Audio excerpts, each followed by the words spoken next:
Greetings, everyone, and welcome to Anime Night in the Dojo. Today's featured show, Campfire Cooking in Another World with My Absurd Skill, Season 2. Yep, Campfire Cooking, Season 2, Episode 7. Welcome back to the dojo. I'm Ryu.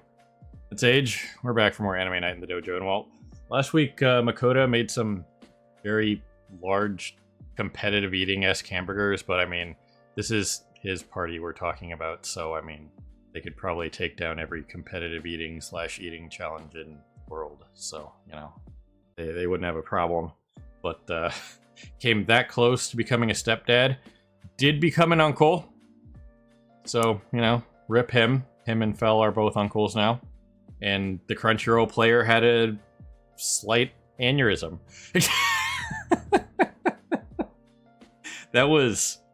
That was hilarious. I mean, I'm glad we got that on tape. Honestly, that was funny as hell. So, you know, the episode itself was great, you know, for what it was. You know, we got to have that classic, you know, save the kids and their mom situation. And, you know, finally somebody else with item box that isn't Elron. So there was that. And the kid, you know, wasn't completely ignorant to the ways of the world, and it took him till the, you know, little secondary sketch thing, but one day maybe he'll pay Makoto back somehow. But as it stands right now, Dora-chan has successfully soloed the dungeon by himself with no help at all, so I'm sure they're gonna have to deal with that at some point, because, you know, we kind of just glossed over that because they ran away from it, or the Lieutenant Guildmaster was like, hey, just give him a break, you know? So, at some point, they're going to have to do their detailed report and cry. But at some point, we're also going to have to get back on the road to the sea. So, there's that too. But we still have half the season left. So, you know, lots of stuff has happened in this season.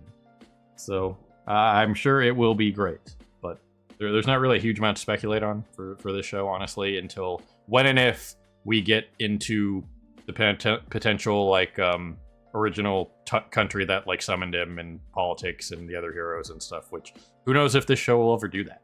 You know what I mean? Especially since we're coming up on the, they're gonna catch up to the source material at the end of this season.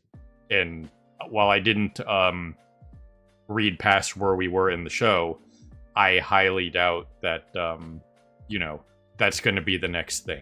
You know what I mean? Based on the way that the author was going about this. But, you know, who knows? Maybe they'll take a left turn and be like, I want to do politics for the next X amount of chapters. You know what I mean?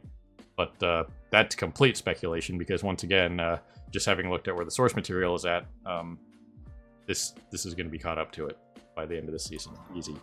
So yeah. Don't expect season 3 anytime soon.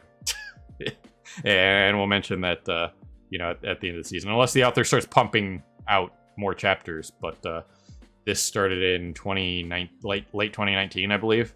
So they're not powering, this author isn't powering through stuff like the Gachiakuta author or something.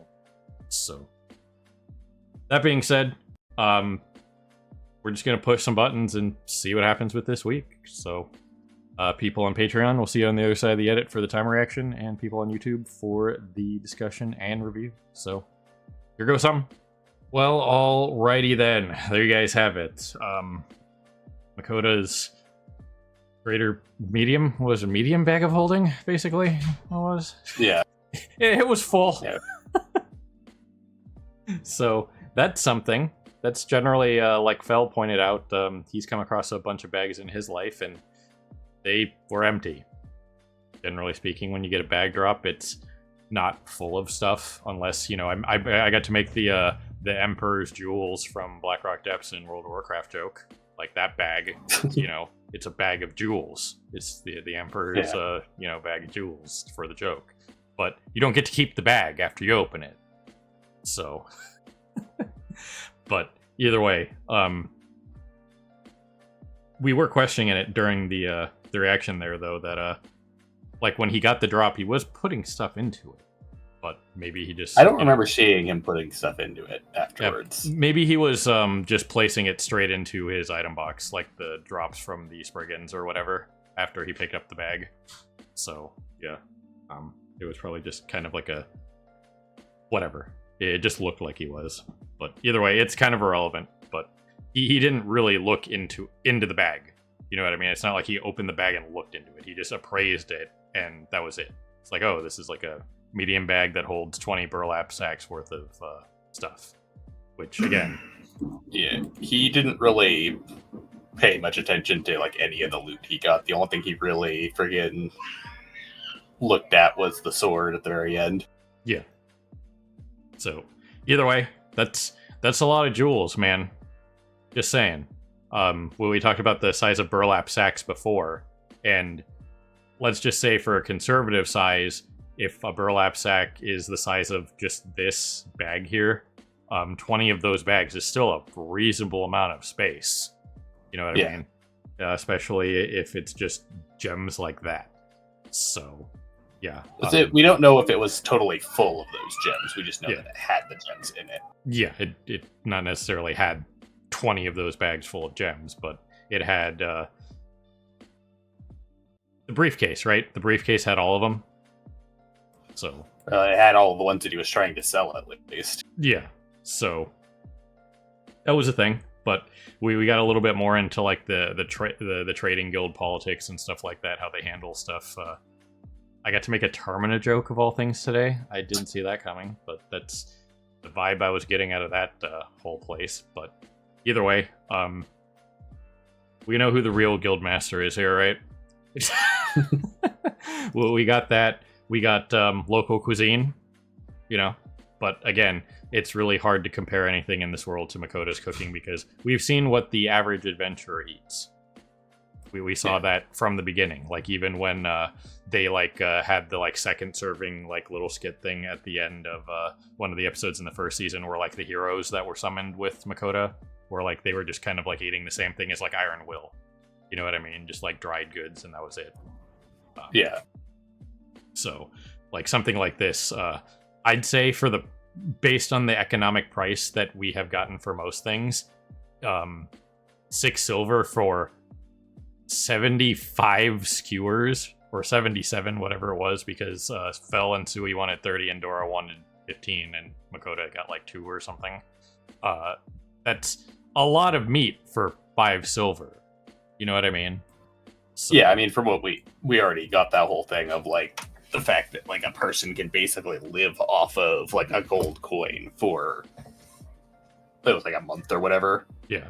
With it, he could feed himself and a spouse for like a gold a month. Yeah. So that's that also, I believe, included like general living expenses, like having a small house rent and stuff like that. Yeah. So either way, it was kind of nice to see just like in-world cuisine. You know what I mean? You call it cuisine. I mean, it's just grilled meat, but you know, it's better than a dried thing. But we had seen like stalls and stuff like that in the background that were doing various things. Like Makoto went to that one stall where he bought all the like local vegetables and stuff like that for very cheap. You know what I mean? Comparatively to like other things. But I believe the other things with this was it wasn't like a high tier monster. You know what I mean? It was like horned rabbits. Yeah. So it was. We've seen one of those. Even though they haven't pointed out, it was like it's probably one of those rabbits that was in the spider forest. One of those guys. So something fairly easy. Nothing like, oh man, you took down something major. You know, like a horn bull or something that costs a lot of money to process and whatnot. So. Yeah, no, the horned rabbits are something that they probably just have like just basic hunters even go gather. Yep. So it was cool to see something like this. It was solid for just having that kind of thing go on. The whole trading guild section was definitely a thing. I wanted to stay elegant here, but it's definitely kind of interesting. Just kind of like the prospect of how. Not saying Makoto didn't get a ton of money out of this. 9,400 gold. Once again. You know what I mean? If you're talking about you can live for a month reasonably as a commoner on 1 gold for like you and your family. I believe it was actually, thinking about it more, I believe it was actually 10 gold, yep. But still. Yeah, but still. So let's just bump that to 10 gold. So about 100 gold a year to live like a normal life.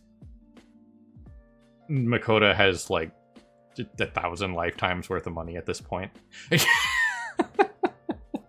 Well, yeah, if you're going on roughly the estimate of like 100 gold a year, then this deal by itself would have been almost 100 years worth of living. Yeah, and that was just this deal, so. But either way, I got to thinking about it again, and I did have it in my notes over here, and I checked, and the parts of the Earth Dragon that he sold to Elrond was 3,700. But again, that was like 20% of the Earth Dragon. Yeah, it was like 2 or 3 vials of blood, half the liver, and the 1 fang. Yeah, so he still has all the skin, all the other fangs. I believe he got a total of like 20 of the vials of blood. Yeah, which he has since used 2 of the vials of blood himself and the other half of the liver to make the elixirs. Yep. So, but either way, this is so much money, and he hasn't even gone back for the mithril mine right. You know what I mean? Yeah, the mithril mining rights. That by itself is probably going to be freaking probably close to double this. Yeah. Because once again, there's only freaking 3 mithril mines in the entire world. Yep. So even like 5% of that is going to be insane. So there's something hilarious about just becoming this wealthy. And I'm not even joking. He could probably buy a country by the end of this. Just straight up. Just like walk up to that first country and just be like, how much for me to be king? Yeah, I mean, like, even just right now, he probably has freaking enough for like a smaller country to rival or if not surpass their royal family in wealth. Right. What was it? Whatever the hell they were summoned to defeat. It's like, can you just buy the thing off like a demon lord or whatever the problem is? Just go over there and be like, what's your problem? Oh, well, I have a mithril meat grinder, so I can do whatever I want. So all he has to do is use enough mithril and have Sui just craft all kinds of stuff, and he can solve the world's problems with money. Yeah, pretty soon he's gonna have a freaking mithril cooking pot and a mithril grill. Yep. So the amount of wealth that he's amassed in 3 months ish, somewhere around there. Probably around like 5 to 6 months at this point, maybe. We'll have to see. Like, the biggest thing really was we had that 3-month time skip of him traveling. I think it was a month and a half. Maybe. It was a month and a half in the forest because they were talking about 6 weeks. Yeah, so it's probably closer to like 3 months then. You know what it is closer to? The Crunchyroll player. Though to be fair, it didn't have that much to screw up on in this episode because the only thing that they had to translate was the Madeline like cookie thing. So we didn't really have much of anything to worry about there. But anyway, finalized deal was like, 25%, about like 20-25% more than the initial. And again, Makoto has dealt with a member of the Traders Guild before when he sold the salt and pepper for like his initial thing where he got, he went from being almost broke. Well, not broke. He still had like 7 gold left, which he could have parted that out for the better part of like half a year. If like circumstances were different, but that he immediately made 15 something gold off of that. You know what I mean? So it's not like he hasn't dealt with any members of the Traders Guild before, but that was like the only other thing that he did for them. He made that sale, and that was it. The only other like thing he did as a trader was allow what's his name from the previous town and his wife to sell the hair care and like beauty products that he was repackaging. So he hasn't really dealt with much of the Traders Guild, but that first guy was kind of a pushover. But he was the kind of guy that haggled with himself. You know what I mean? Yeah. Because it was the kind of guy that, doesn't get an immediate response and then just figures that the person is not happy with it, so they just keep upping the price as opposed to actually haggling. So either way, it was nice to actually do another actual thing as a trader. So we got that done, and then Elron pulled. Well, we're just gonna look at it again because it was funny as hell. So see that? He went from C to A just like that. Like 20 frames.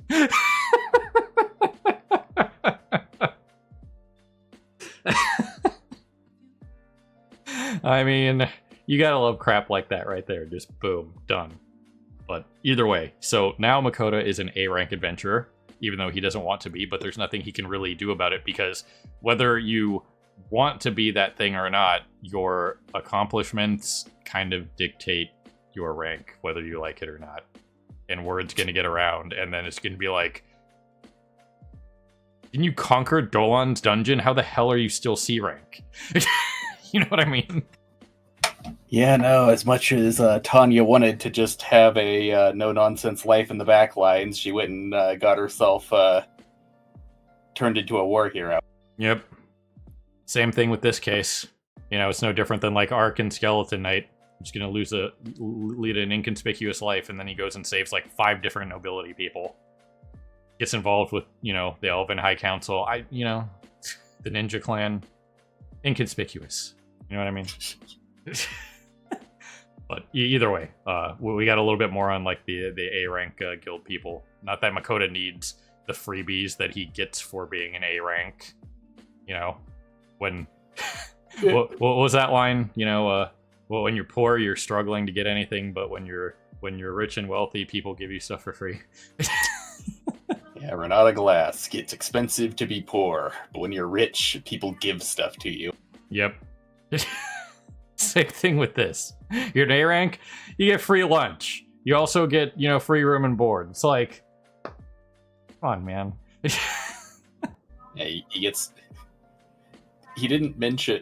Oran didn't mention like when like the reset period is. Just that he gets 10 free lunches at the guild itself, and that he gets a discounted room and board at guild associated inns. But the big thing being that he has 0 restriction on like dungeons and quests and stuff like that. Now he can literally go to whatever he wants to. Yep. And then the previous guild master that bumped him from the lowest rank to C after the whole Wyvern incident, the whole thing behind that was as you moved up, you only had to complete a quest less and less amount of time, because assuming you're as an A rank, assuming you go out and clear like one A rank thing a year, that's a pretty big deal.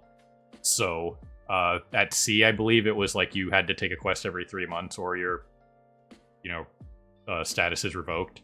I assume A is like a year or something. You know what I mean? Yeah, Elron didn't mention what it was, but presumably, yeah, it's just doing 1 A quest roughly every year or so. And then presumably once you become S rank, you're just an S rank, because once again, they're supposed to be like basically legendary figures. Yep. So just like that. Elrond is going out doing quests to maintain his S rank. Right. Yeah, well, we all saw what he was doing. To be fair, he was mentoring those people. But to be fair to them, they might have already been competent, and he was just kind of like helicopter parenting. Yeah, no, he was doing his job as a guild master while neglecting his job as a guild master. Which is an impressive... Like I said, Michael Scott.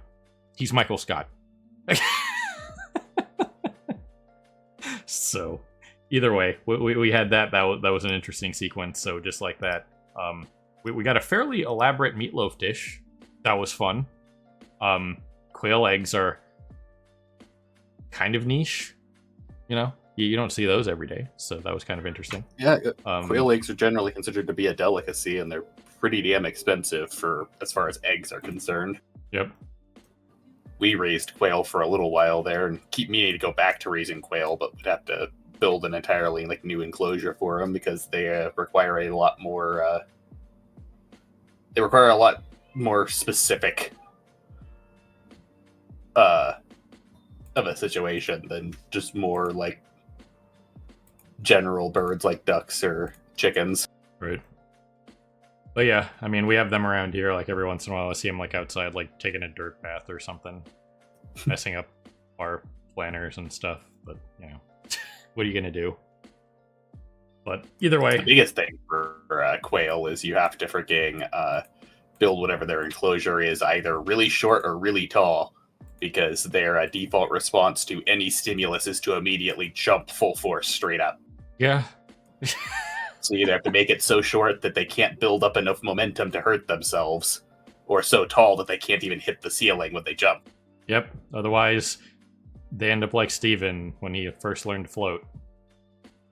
Ceiling of the big donut. Yeah, they just freaking the moment something so much as looks in their general direction, they'll just freaking jump right into the ceiling. Yep. So, anyway, again, Makoto, being the good guy that he is, completely forgot about the gods again. They're scheming something. We heard Hephaestus has a plan, so it'll be interesting to see what his plan is. But it's kind of interesting to think about because we've never seen Fel give an offering. You know what I mean? Oh yeah, no, generally speaking, it's from what we know, like the blessings are usually just a thing of like, oh yeah, you're one of my followers, you've done a bunch of stuff, I'm going to give you a blessing just to kind of show my just to kind of like show your loyalty and to like reward what you've done kind of thing. It's not usually a deal like they're doing with Makoto. Yeah, I think they're that's just trying to get what they want out of him. Yeah, I believe the divine message was like to Fel was like, hey, tell him he has to give me an offering. So, yeah, it's definitely a weird situation, and obviously they know about the tenant now, so they're doomed. I did get a minor spoiler for something that's coming, which it explains it goes hand in hand with the tenant thing, so it doesn't. I knew about the tenant thing before I got the spoiler, so it makes sense and tracks, and we'll talk about it when we get there. It's not really a big deal, but I assume it's going to be next episode. So, but yeah, one of the things they also mentioned was when they were talking about the whole tenant thing is apparently in addition to giving him access to the dessert menu, apparently it just made it to where the quality of all of his stuff that he gets out of online grocery is just better now. Yep. So leveling up is a thing. So that is what it is. But either way, Hephaestus has a plan. We'll see what's up with that. I wanted to find the mithril meat grinder again, but that is what it is. Before you even started making the meatloaf. There it is. Look at this thing. It's fantastic. I made the reference during the episode. Yeah, look at that thing. But it's just like people might like eyebrow raise at something like this. Like, oh, how could he possibly have gone through that first meat grinder already? Look at who he's feeding and tell me, you know what I mean? Admittedly, most of the stuff that he's made, he show hasn't really involved ground meat, but yeah, he's freaking basically every meal he makes is like several days worth of restaurant food. Yep. So it probably wasn't like an amazing meat grinder, considering it's like from online grocery, so it's probably just like this will do the job, but it's not like a world class this is for a restaurant that you're going to use for years kind of deal. Like this right here, this is going to have zero problems, and yeah, like we said, he doesn't have access to like bulk anything or like freaking industrial supply, anything like that. He just has access to what is essentially just a convenience store version of everything that it is. Like that's why he can't even get a freaking grill. Right. Like that was like the other thing that was mentioned in this episode was him wanting to barbecue, and then he was going to ask Sui to like make him a barbecue. But as he points out, Sui can do something like, oh, Sui knows what the meat grinder is. They've used it and they've seen it, and they understand what it is. He can't just tell Sui like, hey, I need a barbecue, and maybe if they could use like their telepathy to like this is what a barbecue looks like, but I don't think that's how that functions. So yeah, no, from what we've seen of the telepathy, it's just verbal communication. They don't have any way of like transferring thoughts or anything. Yep. But either way, I'm sure that'll come up as a thing. But doing something like a barbecue, honestly, wouldn't be that difficult at the end of the day, because you could just show Sui something like, okay, you just have to make these bars. You know what I mean? Just like the simple bars that go over the top of the barbecue. You know what I mean? Yeah, really. And then you could just show him like, and now make something that looks like the bathtub, and then put the bars on top of it. Yeah, I mean, really, freaking barbecue is extremely simple in the first place, because the whole thing with barbecue is one of those things that like evolved very early on, because it doesn't really require much of anything. It's literally just, placing something on bars and then heating it up. Yeah. We've gotten, more advanced barbecues over the years, but the fundamentals to a barbecue is literally just you have a grill, you stick the grill over heat. Pretty much. So it'll be interesting to see if anything comes of that. But again, another solid episode. He gave the gift of the the otherworldly princess cookies as a present. That was very nice of him. It's like, yeah, how do I explain a company mascot? How do I do that? She's windy. It's a character, a fictional character that's never existed, but represents all of the food that this place has ever made. Yeah. It's like, they're not going to understand this. So I'm not going to bother. So yeah, it's totally just a princess. Why not? It's probably a more fun story for everybody else involved. So, yeah. It also raises more questions about where the fuck he came from. Yeah. I mean, because as it stands right now, other than the gods and Fel, and, his familiars, not just Fel, but his familiars, and then the royal court that summoned him, nobody else knows he's an otherworlder. So yeah, and even it's basically just Fel the god, his familiars the gods, the other heroes, and then potentially the frigging royal court of that other country. Though they dismissed him pretty much immediately and probably haven't paid any mind to the fact that he's even still around. Yeah, I mean, he got out of the country very fast, and he's pretty far from that country at this point. And considering he wasn't of use to them, I highly doubt they even kept his name. They're like, yeah, we feel bad enough for you. Here's 20 gold, and have fun. That was pretty much it. So. Yeah, just shut up, get out of our hair. We have the heroes we actually want. Yep. So, catch you later, nerd. But anyway, another solid episode. Just have to see where we go from here, Like I said, I have that one spoiler, which isn't major. It's just kind of like a little aside thing, but it's unsurprising, and I will say it will be hilarious, I'm sure. So I'm looking forward to that one and how it plays out. But on the way to the sea, and then like I mentioned, I wouldn't be surprised if we hit that other. I believe it was a pottery town. Was the dwarf guy mentions in the source material when he lays out the map all the way to the city for Makoto in the source material, and he mentions that the town after Dolan is a pottery town, and then it's the coastal town. So I wouldn't be surprised if we went there at some point. But if not, then that's fine. But still, we had the pit stop town of the textile town, so why not do a pit stop in the pottery town for shenanigans? Doesn't matter. But anyway, that's all I got. You got anything else, Sage? I don't think so. Alrighty then. Ladies and gentlemen, people of YouTube, beyond, however you're watching, As always, we appreciate you stopping by and hanging with us here in the dojo for more Anime Night in the Dojo, and this was Campfire Cooking, Season 2, Episode 7. We still got pretty much half the season. Crazy to me. So, have a good morning, evening, afternoon, whatever it is for you. Have a good one. See you next time. Hey everyone, Victoria here. If you enjoyed the video, please consider pushing those like and subscribe buttons. Your support is greatly appreciated. Thanks again for your time, and we hope to see you again in the future.